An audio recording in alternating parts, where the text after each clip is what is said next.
Good evening, this is Dr. Troy Fullerton with Bilingual Barrier Busters, and tonight I want to talk about the value of stories, high interest stories in particular, short stories, for acquiring vocabulary and grammar in Spanish.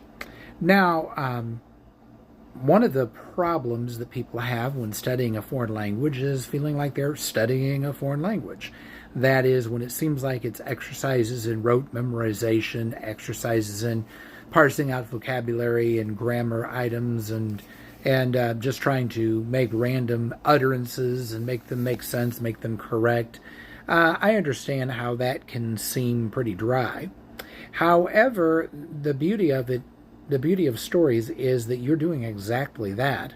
When you read stories and then respond to questions in stories and to discuss stories and do questions and answers out loud regarding stories, especially if you've already front-loaded the vocabulary with some brief study and front-loaded the grammar with maybe some explanations of the rote grammar, but then immediately got into the story, you are actually learning without realizing you're learning. You think you're just processing a story.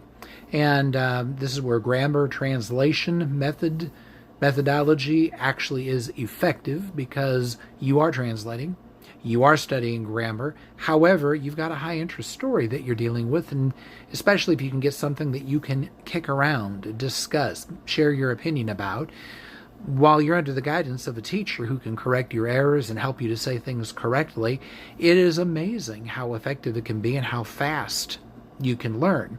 Now, when this process, what actually brings this process to a conclusion, however, is if you then actually write about the story. Maybe you're answering questions about the story, or maybe you sit around and have a discussion about the story and then write about the story. We'll see, what you're using is all four language skills. You're listening, you're speaking, you're reading, you're writing, you're also translating, and you're getting words from one language into another. So you're building a correspondence between the two languages. So for these reasons, all kinds of reasons, it's valuable to find short stories that you can read, that you can process, especially in a controlled environment where the grammar, the vocabulary, things that you're really trying to master, trying to study, are featured.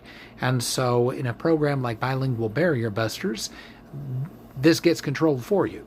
And in any good classroom situation, this gets controlled for you. It gets managed for you, so that after you've got something to actually work with, then you start working with it and develop fluency with it.